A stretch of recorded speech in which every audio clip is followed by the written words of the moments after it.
has taken over. Let's go. It's Ferrall. Coast to coast. Steaks, chicks, stacks. You and I are going to make a lot of money. It's Ferrall, coast to coast.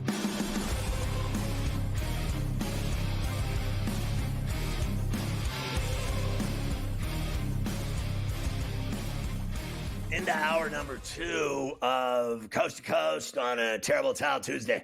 A couple of things. Get the SportsGrid app on iOS or in the Play Store on Android.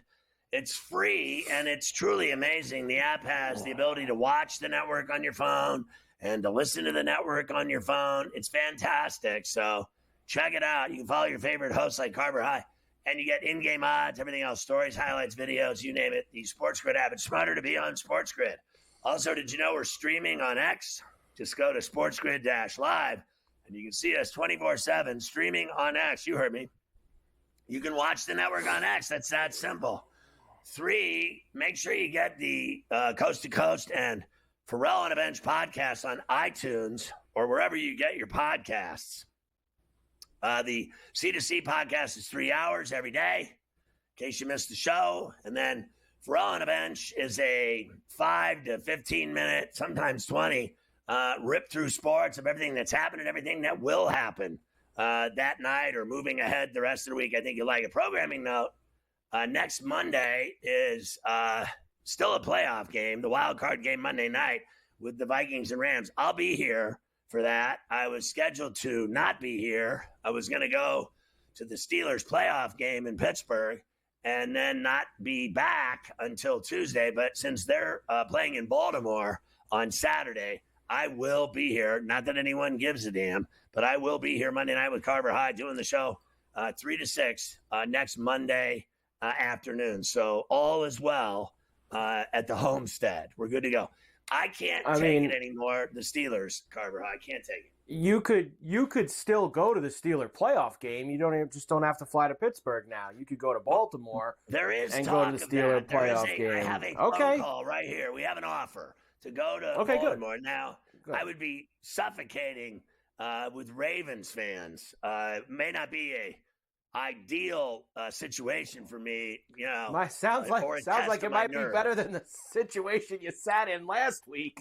Might be better than that. So, I mean, anything's possible. Maybe I you're suppose right. you go down to Baltimore. I could go have some crabs. Little night trip. Maryland is for crabs. Hey, that's it, baby. You know that. Here's the deal with Tomlin in the playoffs. I don't have to tell you this. Mike's now 8-10 in the postseason. He has not won a playoff game since 2016. He's lost to the wild card round 3 of the last 4 years.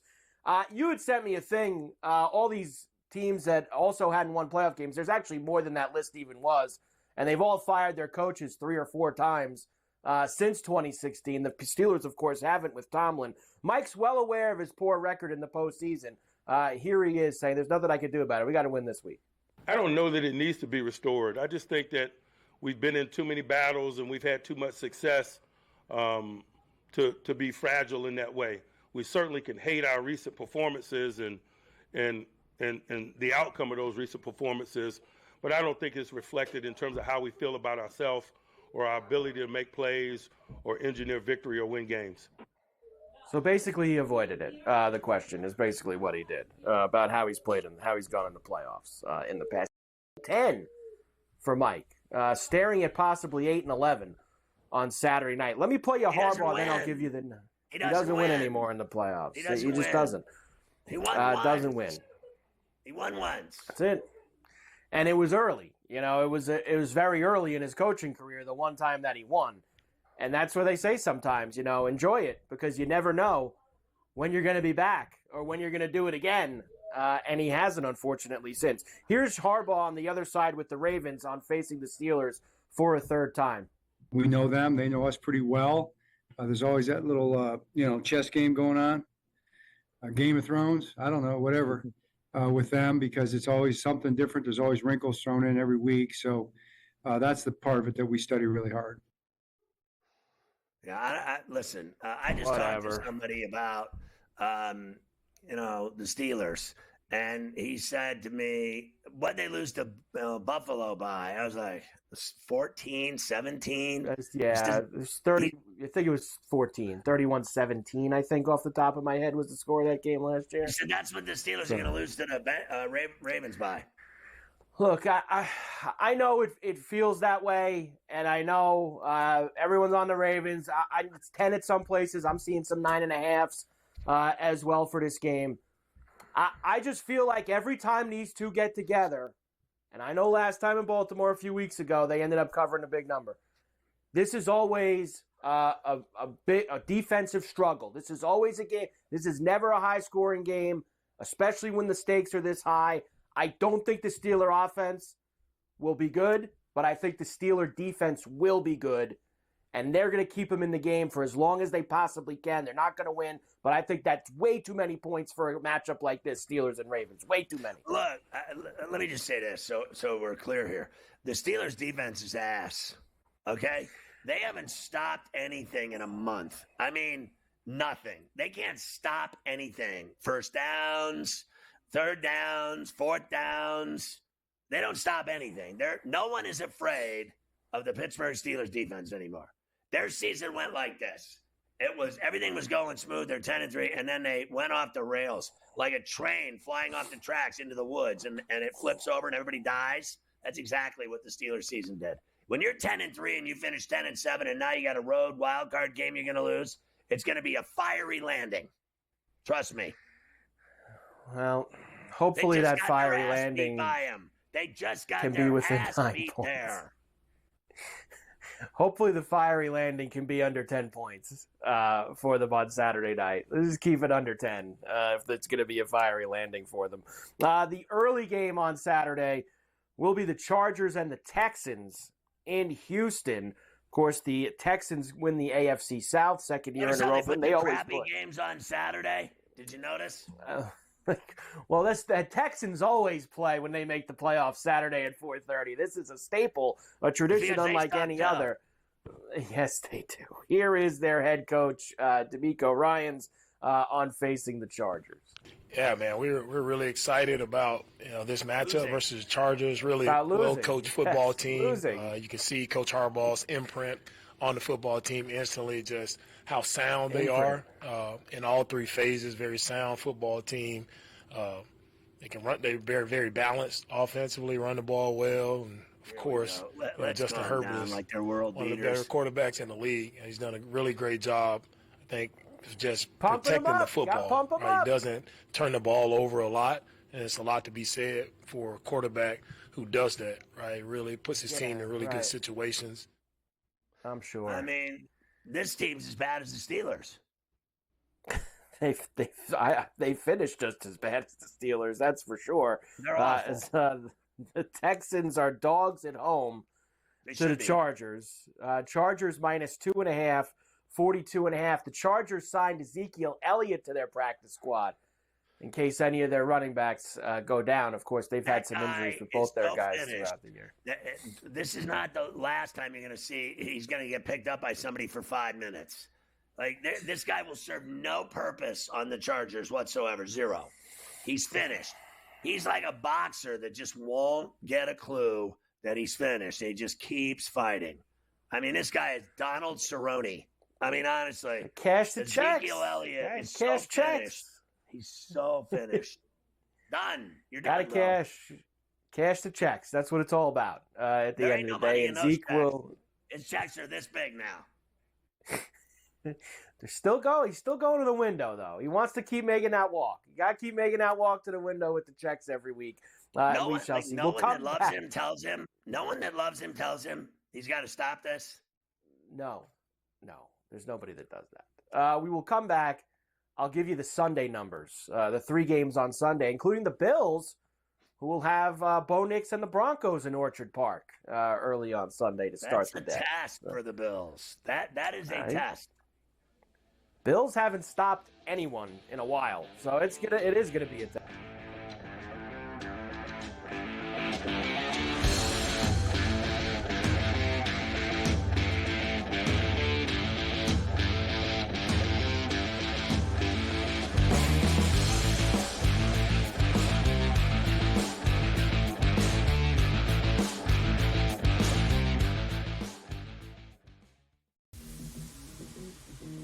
This was a team that you should have dominated. You've now lost 4 straight. You're heading into the playoffs, and you're searching for answers, not just in terms of your offensive line, but your quarterback now. I just don't see this team peaking at the right time. It was almost like we were anointing Mike Tomlin as the best coach in the NFL 12 or 13 weeks in. Then once they got to the real competition and the attrition started to settle in, it's just not a good football team. Pro Football Today, only on SportsGrid. The Bostonian versus the Book. I remember one time, I don't know if Kenny will remember this, I said put 100 on, I think I left it on a text, put 100 on this horse that won, and then Kenny called me back later and goes, hey, I never got the text. And I'm like, no. Oh, yeah. Remember that, Kenny? I would never stiff anybody. He texted me as they're loading into the gate, maybe, like it's too late. The Bostonian versus the Book. Your gut says Miami is going to win, and you should take the over.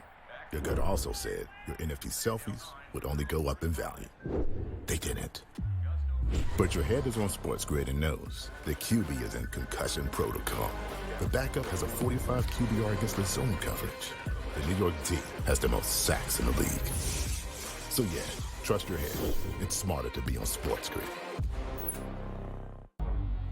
Two guys that can do it all. Too much electricity this morning. This is a good time. We're having a lot of fun. I had to do a triple take. Ka-ching!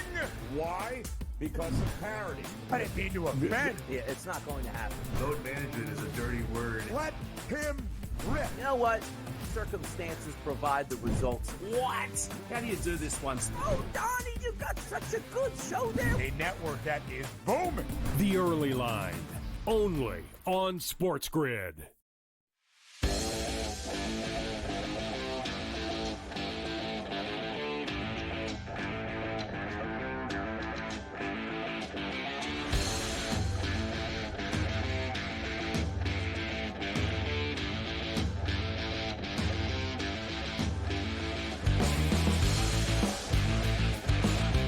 I know you're excited about the game Sunday at 1 o'clock in the Below.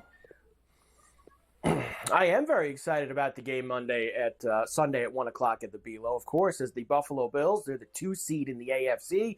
They will take on the Broncos, who got that last spot after they the Chiefs handed them this. The Chiefs didn't show up to the game, and the Broncos destroyed him at home, which allowed him to be here. So rookie Bo Nix going to make his first playoff start. This is now 8.5 for this game, and one of the bigger totals, Scotty, that we have going at 46.5. It was 47.5 yesterday, so it's going down just a touch. The Bills should handle their business here. You and Gabe talked about this earlier. This should be a game where they should win comfortably, but maybe it's just me being pessimistic Bills fan. I'm not so sure that's the case. I've seen them screw around in this wild card round in the past with this Alan McDermott since they've been around. I could easily see the Broncos either backdooring this or hanging around in this game, because the one thing about the Bills is, Scotty, yes, they score a lot of points, but their defense can give up some points as well, and that's what would worry me in this game. I'd be worried about scoring points against that Denver defense. I'm not worried about that. I don't think that. I think Denver's defense, I don't think they're that great. I think it's a little bit of an overreact. I know that their numbers are there. You look at some of the games this year where they played some really good quarterbacks, and they gave it up. That Saturday night game with Burrow a couple weeks ago, I mean, Cleveland went in there and scored 35, 40 points on them. I think that Allen will score. I'm more worried about the defense stopping the Bronco offense, which I think has gotten better over the last few weeks. They've scored a lot more points. I know that yesterday, whatever it was, or Sunday, that I was watching the Denver-Kansas City game, and I know that Kansas City played no one, and that what was out on the field was not the Kansas City Chiefs, and they got smoked by Bo Nix. I mean, I thought Bo Nix was going to run for 300 yards. I mean, it was unbelievable what I was watching. 38-0. Now, I know that has no bearing whatsoever on this game, but I'll say this. I think that he's good, and he's a problem, and if he gets any confidence at all in that game, it's going to be a game. I'm with you. That's the problem with me, is I think there's going to be confidence because I think he's going to be able to throw. If the Bills can get up early, get themselves a 14-point lead, 10-point lead, and the pass rushers can go and take Knicks down, I think that would change the game. Middle game, Packers and the Eagles in Philadelphia. Several storylines here, of course, one of them being Jalen Hurts. I'll tell you about that first. So Hurts is technically still in concussion protocol. Now, he was in it all week last week. You knew he wasn't going to play anyway in a game that meant nothing. He can't come out of it technically, Scotty, till tomorrow when the Eagles practice. If the Eagles practice and he's out there, he's out of protocol, he's going to play. He doesn't practice tomorrow, that's where things might start to get sticky in terms of the Eagles this week. Here is Nick Sirianni. Of course, they played the Packers way back in week 1 in Brazil. As Nick is going to tell you here, that was a very long time ago. Yeah, still obviously early on in our stages of scouting them, but people, teams develop and teams, from game 1 to game, where we are now, 18. Everyone's a different team. Some teams have different players because of injuries. Schemes. You start to get used to what you're good at, what you're not good at. So everybody is in a different mode than they were, week 1. Now, obviously, there's things that are staples that are good for, have been good for them, that have been good for us, that remain the same. But there's a lot of changes and a lot of differences. I just see at the end of the day, though, I see a really well coached, fundamentally sound football team. And with a lot of really good football players, a lot of really solid football players on that roster. Every one. They don't want to give you anything. Record. They all sound identical. It's like, they're fundamentally sound in all 3 phases. Oh my God. Oh my God, it's so boring. Yeah, it's playoff time. Nobody wants to give anybody, put the cheese out there for anyone. No one wants to go and do that. They're all going to talk nice about each other. This is a physically sound, there's a fundamentally sound football team, and they really play well. They're a well-coached team, and they got great players. Everybody's good this time of year. This is a playoff game. This is a playoff team. Look, I watched the Packers last couple weeks. The Packers are beatable. You've seen it. I know that game didn't mean anything last week against the Bears, but Viking game the week before that, they got a lot of problems, I think, on offense recently because they're running the ball too much and not letting Love do his thing. And he's not going to have Watson either. Tears his ACL. Finished for Christian Watson, who's always hurt as it is. Right now, that is sitting at 4.5 for the Eagles, 45.5 the total. I'm on the Eagles right now for this game, unless Hurts isn't playing.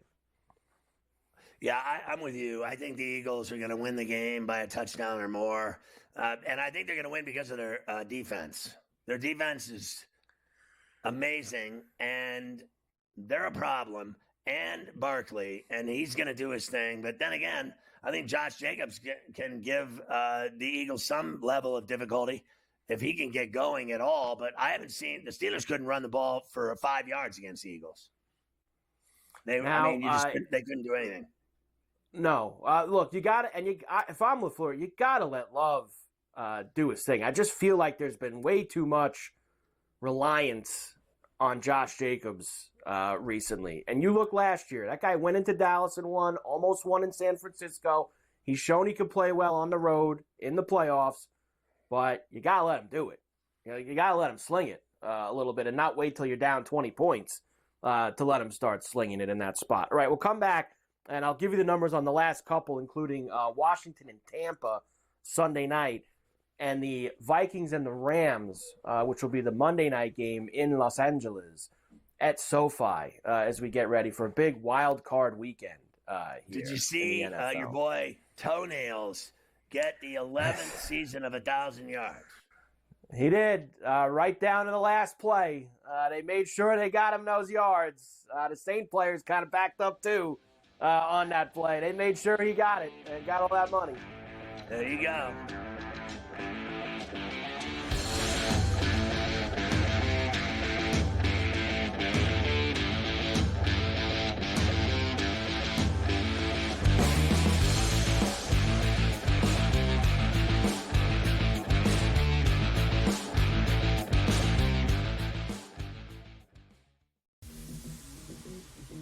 This was a team that you should have dominated. You've now lost 4 straight. You're heading into the playoffs, and you're searching for answers, not just in terms of your offensive line, but your quarterback now. I just don't see this team peaking at the right time. It was almost like we were anointing Mike Tomlin as the best coach in the NFL 12 or 13 weeks in. Then once they got to the real competition and the attrition started to settle in, it's just not a good football team. Pro Football Today, only on SportsGrid.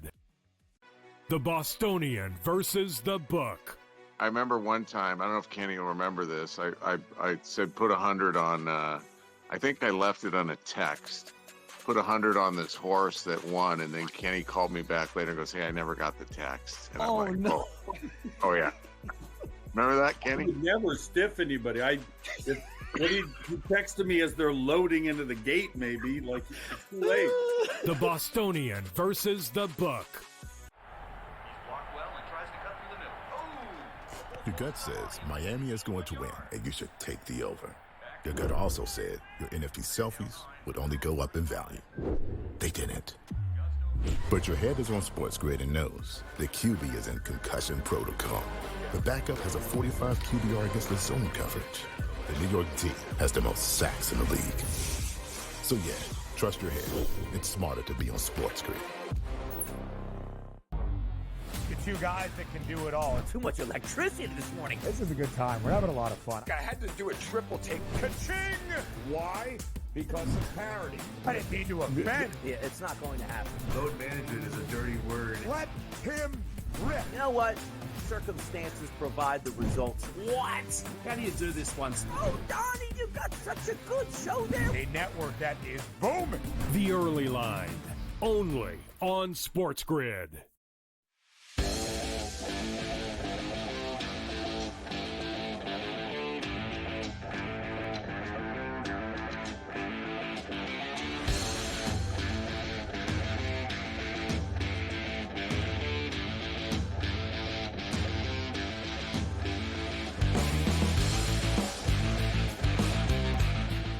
All right, why don't we get into Tampa and their game with Washington? I think that's going to be a game.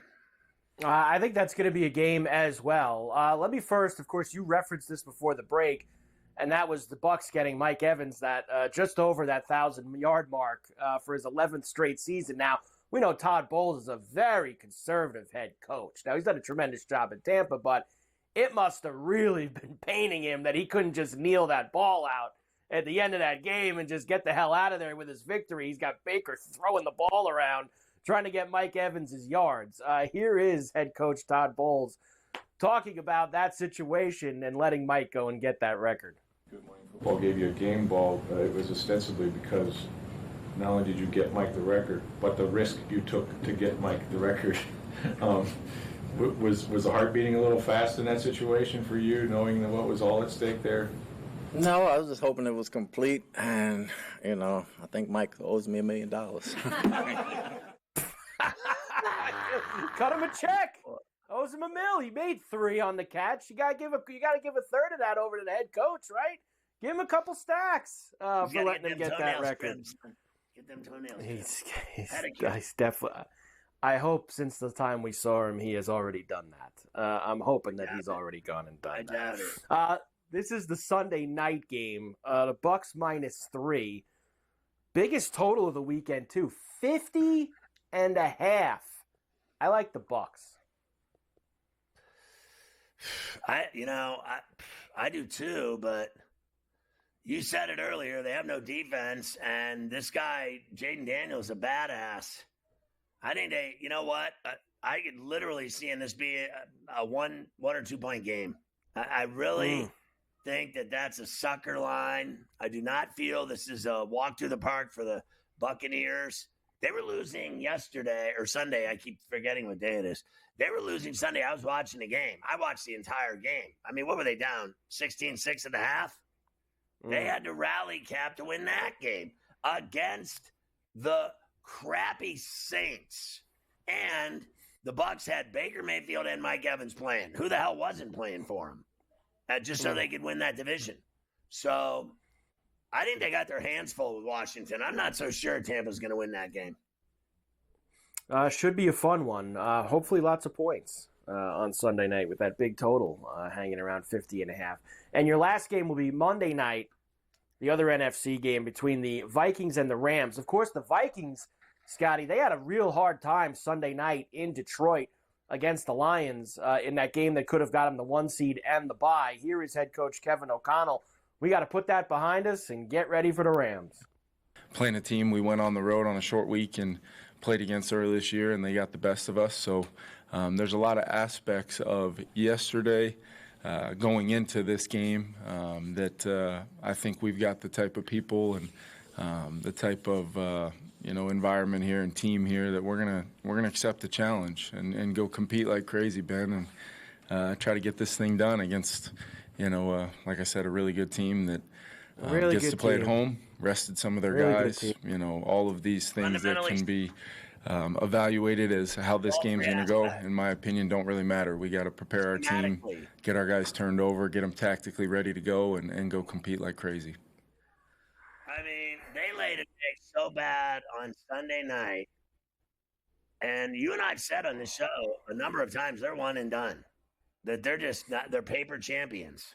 It's all smoke and mirrors with the Vikings. They're just not that good. I'm with you, and I think you saw some shades of that, obviously, on Sunday night in Detroit against the Lions when they played a really good team. Now, the Vikings are favored here on the road, -1.5, 47.5 total.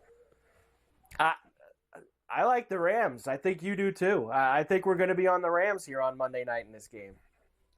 Yeah, there's certainly some lean in that direction for sure. And Stafford's, frankly, better than Sam Darnold will ever be.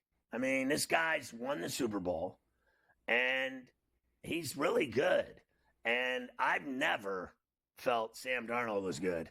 And then all of a sudden this year, people started talking about Sam Darnold being a hot commodity in the offseason. I've even heard rhetoric that he would go to the Jets again. Can you imagine him going back to the Jets after the way they treated him? Rex and Darnold, two old friends, Rex and Sam Darnold. Yeah. Bring them both back for the Jets. Why not? Do you think the Jets are hiring Rex Ryan? I think it's a lot more of a possibility than some of these other clowns that they're going to interview. I really do.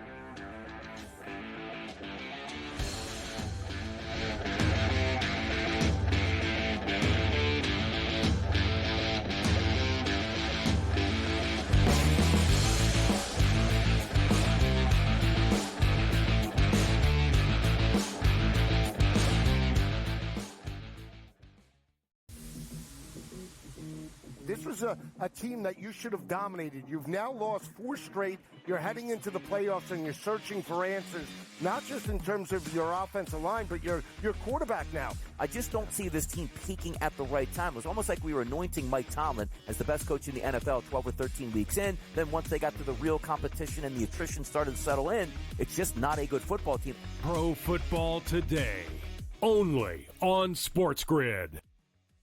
The Bostonian versus the Book.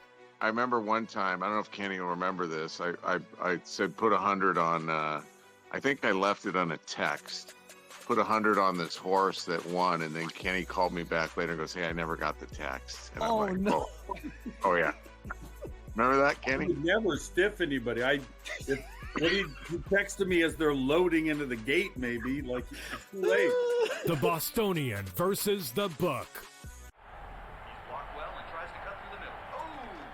Your gut says Miami is going to win, and you should take the over. Your gut also said your NFT selfies would only go up in value. They didn't. But your head is on SportsGrid and knows the QB is in concussion protocol. The backup has a 45 QBR against the zone coverage. The New York D has the most sacks in the league. So yeah, trust your head. It's smarter to be on SportsGrid. Two guys that can do it all. Too much electricity this morning. This is a good time. We're having a lot of fun. I had to do a triple take. Ka-ching! Why?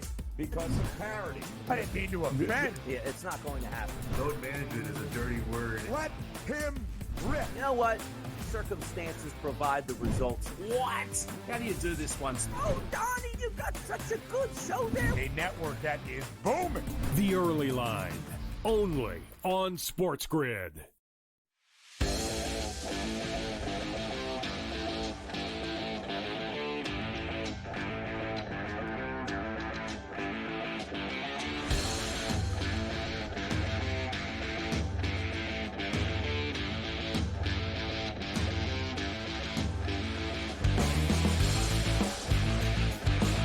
Coach James Young is our basketball insider extraordinaire on SportsGrid, and my boy, and he's on Coast to Coast as often as we can get him to talk rack. I bet on Oak City against the Knicks when they played, and you know I love the Knicks. What's happened to the Knicks since that game? Like last night, they bent over at home at the Garden to the Magic, who have no one. They've lost 3 in a row. Is this the wall, the malaise? What's going on? Well, it's a couple of things. First things first, we need to have our girl Chop Suey go to the Knicks and teach them how to shoot because they can't seem to knock down any damn threes. As of late, Jalen Brunson struggling mightily his last 10 games shooting the ball from the floor, particularly from 3. So number one, the 3-point shooting has been off. Number two, Ferrall, this is their issue. They're top heavy. So when you have guys that play major minutes, they're going to run out of steam. That's what happened in the last 3 games, particularly in the fourth quarter versus the Thunder and then the Bulls on a back-to-back. They could not seem to get stopped. You had Karl Anthony Towns not playing. I think they missed Deuce McBride. Now, the talk around here is that the Knicks are going to wait this year out and then figure out what to do after this year. But this kind of 3-game losing streak is kind of making Leon Rose think about the fact that he needs to either one or two things. Tibbs has got to play some of the younger kids, whether it's Hukporti, whether it's Kolek, whether it's Dadier. Do they bring TJ Warren up from the G League because he's crushing it? That's a proven score. Or do they go out and get a trade like a Jonas Valanciunas or someone like a DeAndre Hunter off the bench? They have to do something. But I want people to realize something. Oklahoma City, folks, if they pull off this win tomorrow against Cleveland, they should be the favorites to win the title. Because if you look at it, they outscored the Knicks by 18 on Friday. They outscored the Celtics by 17 in the fourth quarter on Sunday. And if they go to Cleveland and win there, Ferrall, they should be the favorites to win the title because they're young, they're hungry, they're going to get Chet back, and Presti's got those draft picks to make another move. Do you think that so I was watching the Cavs, they're 31-4, and people say that they can't even come close to beating the Knicks or the Celtics in the East. Meanwhile, 31-4, how can you say that about a team that has been this together, this well-coached, this, winning? Like, all they do is win. How can you say the Cavs aren't for real? Well, very simply put, Ferrall, they're not in a major media market. If the Celtics were 31-4, or the Knicks were 31-4, or the Lakers were 31-4, they'd be minus money to win the NBA title. I mean, let's just call it what it is. So they're beating everyone. It don't matter. You go on a road trip and you beat Denver, Golden State, Lakers, and then Dallas, and you win all 4 of those games by double digits? Like, how can you tell me that they're not the best team in the Eastern Conference? Listen, simply put, Kenny Atkinson's done a fantastic job. Ferrall, as the Knicks are one of these teams that are top-heavy, this team is the sum of their parts. You look at the fact that Donovan Mitchell's scoring is down. He's only at 23.3 points per game. But you have him, Garland, Mobley, all getting about 19+. And then you still have Niang, Jerome, LeVert, and Allen getting you between 9 and 14. Ferrall, that means they're tough to guard. And that doesn't include when you get a Caro back for defensively. So to me, and Max Strus has been in and out of the lineup. This team is so well coached, they're balanced, and they defend. We need to put a little bit more respect on the Cleveland Cavaliers team, a team that has won in New York and has beat the Celtics already this year. All right, last broad stroke question before you give me your picks. I watched the Celtic T-Wolf game last week, and I was sick to my stomach. I'm watching this game, and they shot. At one point, there were 59 points in the game, and 37 threes had been shot. By the time it was over, there was like 1 million threes taken. And, I mean, it was Brick City. And I know that the Celtics won the game by 3, but that wasn't what I was watching. All I was watching was what's wrong with the NBA in some capacity. There is no fundamental reason, in my view, to shoot that many threes. I do not get it. I think that's what's wrong with the NBA. The NBA has began a stretch of, let's say, a year or two now where all they do is run up and down and shoot threes, and they wonder why people aren't watching. Bob Knight said it 30 years ago, and I don't know whether you respect Bob Knight or not, but he said 30 years ago that the 3 will ruin basketball. It is going to ruin the game, and I think it's starting to come to fruition. I do not enjoy watching NBA guys chuck threes on every single possession. Well, it's the fact that Ferrall, you have teams that are shooting. The Boston Celtics are going to shatter the NBA record for most threes taken and threes made in a season. They're going to shatter it. And I can speak to this as a coach, right? And that's a skills trainer. Ferrall, it has trickled down to the college game. It's trickled down to the high school game. I'll give you an example. I know a kid I train is a D1 player, a mid-major D1 player that's a fantastic shooter that has been told, if you take a pull-up jumper, you're coming out the game. Doesn't matter if you make or miss. I've had 2 high school kids, big-time high school players, say that their high school coach told them if they shoot a pull-up mid-range shot, they're getting pulled. The problem with the NBA and with every other sport now, Ferrall, it's all about the analytics. And these nerds from MIT or Stanford who haven't even touched a damn basketball in their lives are now telling coaches based on the analytics, this is the shot you need to take or not take. I'm done with it. I'm tired of it. Hey, let me tell you something, folks. If you're in the tri-state area and you come to a Coach Young workout, guess what you don't shoot in my workouts? That's right, threes. Everything is footwork, pull-up, mid-range. That's why particularly the European players are better than the Americans right now because of their skill work, their footwork, and their fundamentals. Isn't it better to watch cutting and moving and passing and ball movement and backdoor layups and dunks and mid-ranges and elbow J's and guys that can knock down 12 to 18 footers? Isn't that a pure game that you love watching? This NBA, it's become unwatchable. I mean, let's just face facts. Well, I think the thing, Ferrall, is you have to understand this. You know, I'm going to take it from a coach's perspective. Again, if I'm a coach, okay, and I got a kid that's a shooter, especially an undersized guard, I'm going to run him off the three-point line, and then I'm going to meet him at the rim with the big, right? Because if you're not going to shoot a pull-up game, contest the three, run him off the line. If you have a pretty good shot blocker underneath the basket, then you have a chance to make it work. That's when you look at a team like, you know, that game against Minnesota. I mean, the Celtics shot 57 threes out of 92 attempts.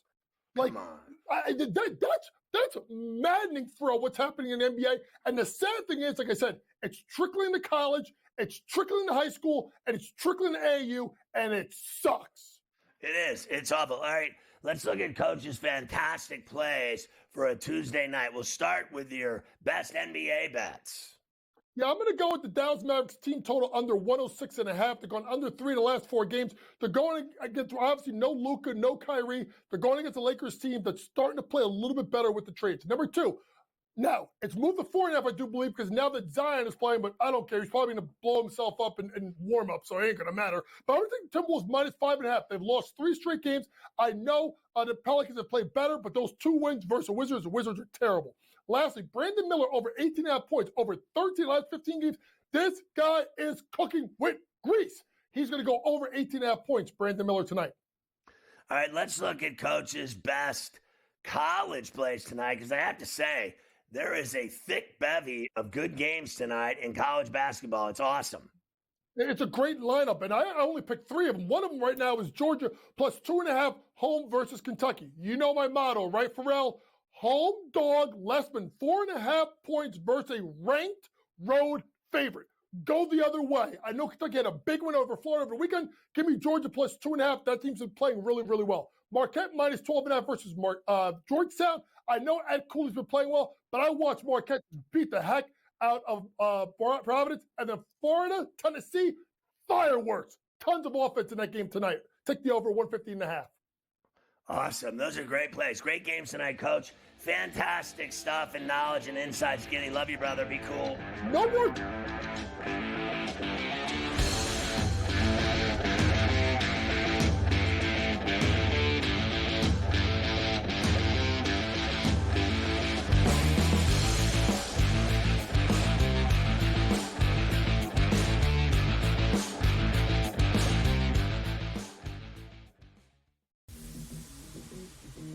This was a team that you should have dominated. You've now lost 4 straight. You're heading into the playoffs and you're searching for answers, not just in terms of your offensive line, but your quarterback now. I just don't see this team peaking at the right time. It was almost like we were anointing Mike Tomlin as the best coach in the NFL 12 or 13 weeks in. Then once they got to the real competition and the attrition started to settle in, it's just not a good football team. Pro Football Today, only on SportsGrid.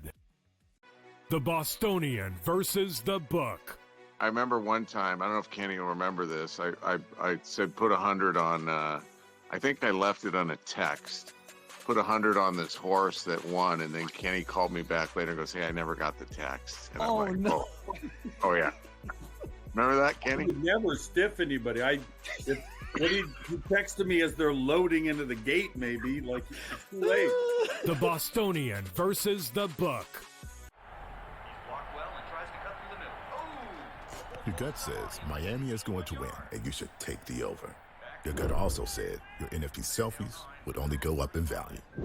They didn't. But your head is on SportsGrid and knows the QB is in concussion protocol. The backup has a 45 QBR against the zone coverage. The New York D has the most sacks in the league. So yeah, trust your head. It's smarter to be on SportsGrid.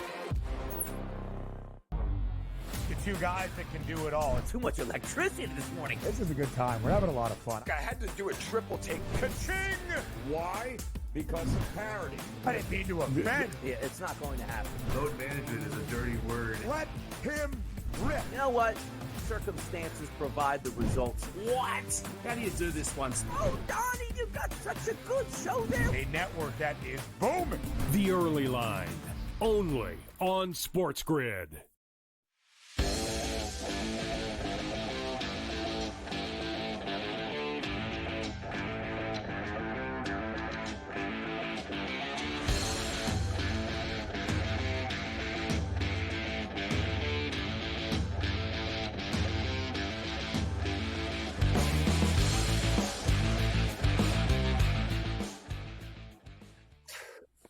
All right, Carver High. So we've been going crazy today, talking about everything that's going on, and we're still doing NFL Pain Day Skinny.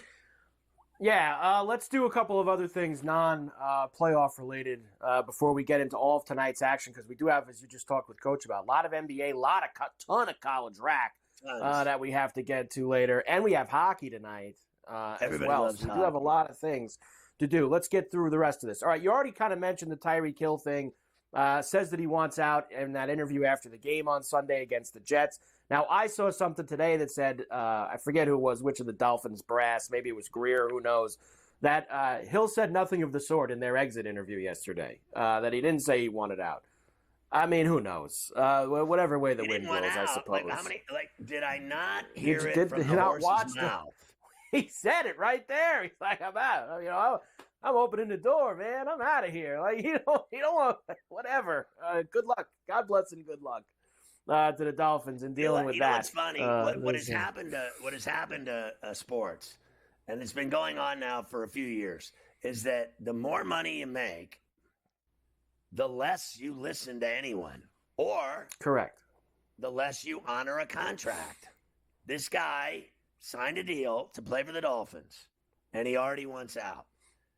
Jimmy Butler is another guy, just never happy. I mean, this guy wouldn't be happy on his effing birthday.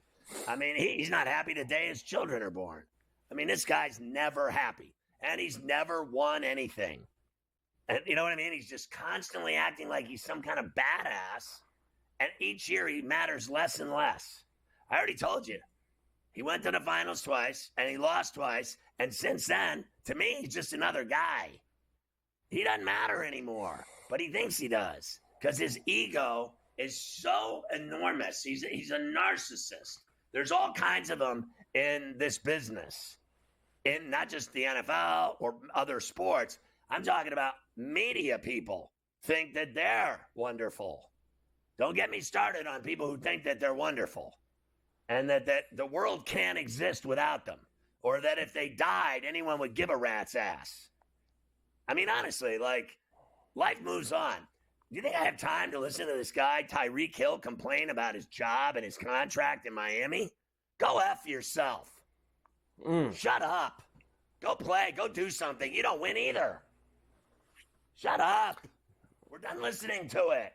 When are people going to stand up to these dudes? They think they're such badasses. Jimmy Butler sucks now. What does he do ever? Any night, ever. Name it. Name one night he does anything. He doesn't do anything anymore. He's not carrying a team over the top. He's not going to go help some team win a title. Jimmy effing Butler. Shut the F up. I'm going to start swearing on Mafia. Get the tequila and my pills. Joe Burrow ended up leading the league in passing yards with 49-18. Barkley led with rushing yards 2005. Joey Silk. He's another Joey one. Silk. Oh, he's just, you know what he is? My favorite word, mope. Tell me that guy doesn't mope around after games when on his press conference. Oh, he's the only guy. You know what he thinks? He only thinks there's two players on the whole team, him and Chase. That's it. Yeah. I think he likes Higgins, too. I think it's the three of them. I don't think he cares about, not that he cares. I think he's standing up for him, but he doesn't really give a rat's ass about him. We're going to find that out in this offseason as well, where that all leads to. Because Mike Brown is cheap. He's like a cheap date. Yeah, that is true. Chase led the league in receiving yards with 1,708. Chase is the only player in NFL history with 1,700-plus receiving yards and 17-plus touchdowns in a single season. And where did it get him? Nowhere. They're home. He's going to be watching the games with me. Watching the games with you. Maybe not in Baltimore, but he'll be watching the games wherever he's at. Deshaun Watson suffered a setback in his recovery from his torn Achilles. Man, he should just straight up retire. He should just go away permanently from the game and be done with it. Oh, he's going too much money for that to happen. But, I mean, it's just comical at this point.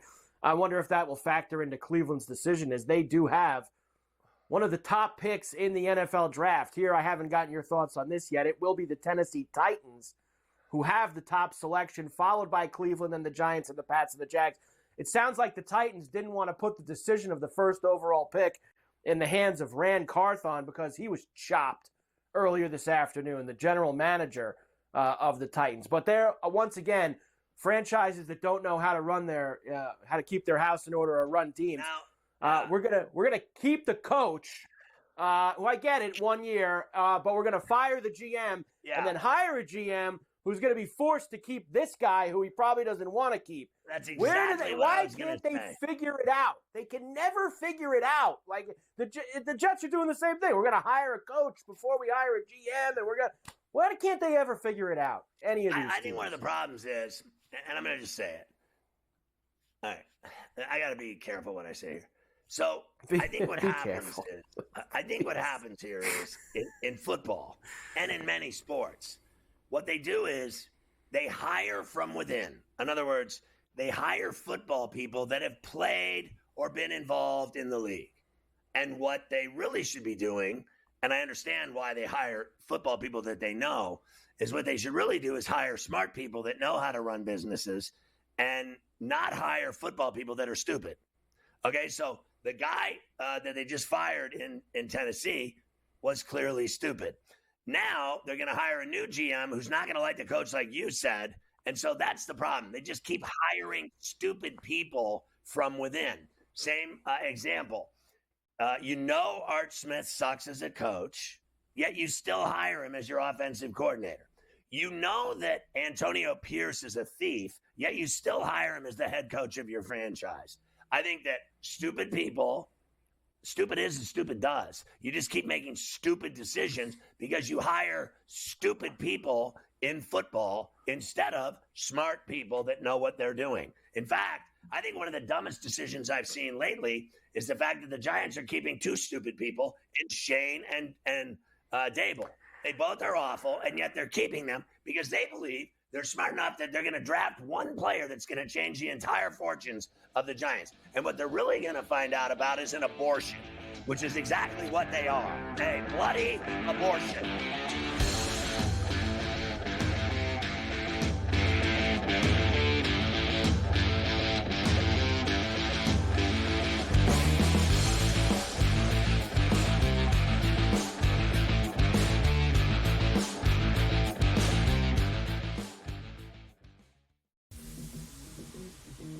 This was a team that you should have dominated. You've now lost 4 straight. You're heading into the playoffs and you're searching for answers, not just in terms of your offensive line, but your quarterback now. I just don't see this team peaking at the right time. It was almost like we were anointing Mike Tomlin as the best coach in the NFL 12 or 13 weeks in. Then once they got to the real competition and the attrition started to settle in, it's just not a good football team. Pro Football Today, only on SportsGrid.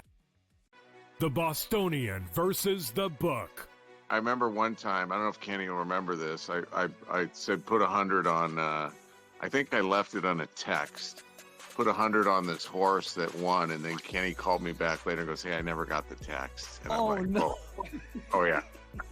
Remember that, Kenny? I would never stiff anybody. When he texted me as they're loading into the gate, maybe, like, it's too late.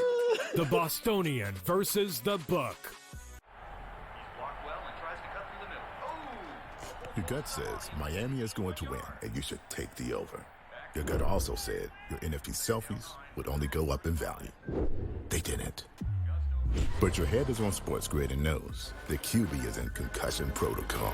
The backup has a 45 QBR against the zone coverage. The New York D has the most sacks in the league. So yeah, trust your head. It's smarter to be on SportsGrid.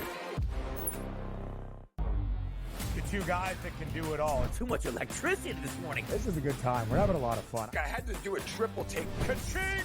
Why? Because of parity. I didn't mean to offend. Yeah, it's not going to happen. Load management is a dirty word. Let him rip. You know what?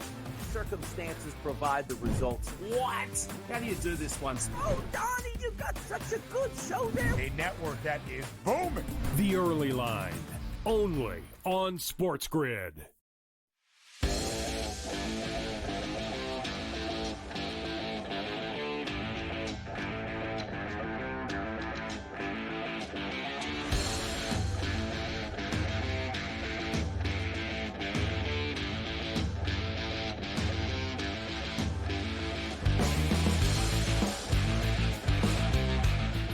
I want to keep going along this trend we're on. So the Patriots, let's just get down to it. They fired the black guy so they could hire a white guy. I mean, this guy just got hired. He just got the job. He had 1 season, and they fired him already. And all of this rhetoric and bullshit about Robert Kraft, who now is another one who's like 90 years old, still in the league, he just can't give up the power. He still thinks he's winning Super Bowls with Tom Brady. Those days are over, old man. And now what he's done is, to me, just the racist move of the year. Fire the black guy, hire the white guy. You know Vrabel's getting that job by what, tomorrow? And then don't get me started on Steichen and Ballard. I mean, Chris Ballard should have been fired years ago for some of his moron moves. It is so amazing to me that you even have to play the clip of Mara. Mara sounding like a complete idiot. The guy that keeps these 2 losers who have ruined the Giants, keeping them on, is so amazing to me. I feel like I'm watching Stupidville when I watch the NFL. Stupidville. The people that run the NFL and these football teams are all stupid. And you can quote me on that. Stupid ass. I think John Mara, for all of his money, how did he get all that money? Did his daddy give it to him? Because he sure is a stupid ass, isn't he? Well, I've got a few of these owners for you. Let's start with Kraft. Obviously, the Patriots fire Mayo after 1 year. I said this yesterday. You said they're going to hire Vrabel. Now, Vrabel's making it look good. Vrabel's going to go and interview with the Bears, and he'll probably, he's tight with Brady. Maybe he'll interview with the Raiders, too. He interviewed with the Jets already, but he's going to be the Patriot head coach. Here's Robert Kraft saying it's his fault. This whole situation is on me. Oh, sure I feel terrible for Gerard because I put him in an untenable situation. I know that he has all the tools as a head coach to be successful in this league. He just needed more time before taking the job. You didn't give it to him. You didn't give it In to the him. end, I'm a fan of this team first. And I got rid of him because I don't like black people. I have to go out and find a coach who can get us back to the playoffs and hopefully championships. That was the most unbelievable sounding bullshack I have ever heard in my life. He just said he just needs time and he'll be a great coach. Oh my God. Listen, you know what this is? Brian Flores all over again. Mayo should sue Bob Kraft for being a racist. That's it. That's it. People say, oh, he's not a racist. He's the greatest guy ever. He's won 6 Super Bowl. He's the greatest guy ever. Did you hear what just came out of his mouth? This is all on me. It's my fault. I put him in an untenable situation. But what he really meant to say in Portuguese was, I've wanted Vrabel all along. That's what he really should have said. And I think Vrabel's going to be the head coach. We shall see in the weeks to come. But they're going to interview a bunch of people also. Next, let me go to Jacksonville. So the Jaguars fired Doug Peterson, but they kept general manager Trent Baalke, who's also done a bad job. So here's owner Shad Khan with Baalke sitting there next to him. A reporter asked him if a new coach comes in and doesn't like, or a guy wants the job and doesn't like Baalke, would Khan consider, making a change there? Sitting right next to him, sure, I might do that. If they were to say, I would like to reevaluate the front office and the general manager, what would your response be? My response would be, how would you improve it? And then if it is credible, you want to do it, okay? The sweat coming off all Baalke's like, I'm getting fired here. What is happening? I'm out. Listen, this guy is clearly, in my opinion, one of the worst owners in sports. They have been a loser organization since they dropped out of the sky. Let's just stop. Let's stop with all this nonsense, Duval County and all this stupid ass stuff. Like, no one gives a effing rat's ass about Duval County. Even people that live there probably want to leave. Honestly, Jacksonville's like the worst place in the entire state. And you can quote me on that.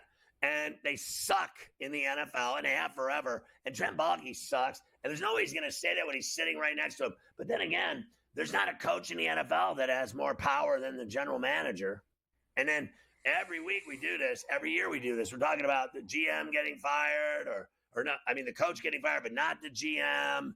I mean, have we not seen enough of Trent Baalke to know that he's an idiot? Have we not seen enough of Chris Ballard to know that he's an idiot? He was covering up. Ballard's been covering up for that drunk, drug, pill-eating Mother Ferrall owner of theirs in Indianapolis for 20 years.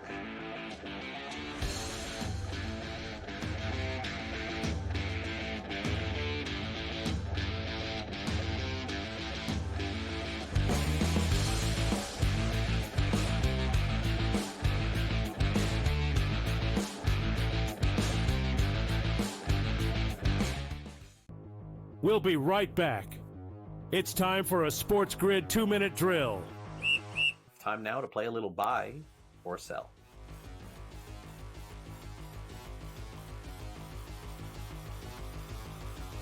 The Kansas City Chiefs, George, will win their 3rd straight Super Bowl. Are you buying or selling? They do seem to be hitting their stride. All right, they get now, 3.5 weeks off here, get everybody healthy. Mahomes, the ankle, Kelsey gets the rest. Chris Jones, who missed that game on Christmas, now he gets the rest of it. He's an extremely important part of that defense. So they're looking good. They're covering spreads now, something they weren't doing. Now they're actually winning legitimate games. That being said, that offensive line is still bad. All right, and I think there'll be teams that take advantage of that. No, I'm selling. I'm selling here. I don't even care if I believe this or not. I'm selling. I do not want to see this. I do not want to see the Chiefs win again. This has not been a fun year watching them. They've gotten lucky. They've gotten some calls. No, please no. Jamar Chase will win the receiving triple crown this season. Yards, receptions, and touchdowns. George, you going to buy or sell this? I'm going to sell this. I'm going to say, listen, he's great. He's going to have a lot of great numbers here, but I'm going to say no, he won't get the receiver crown. Maybe 2 out of 3. He'll just miss. He'll do a little Aaron Judge. He won't get the average. All right, I'll play the buy. I'll play the buy card just to play something different in the end, and he was my best player in fantasy this year, so I'll say buy there. I'm going to skip ahead, Sam, to the last one, the running back here.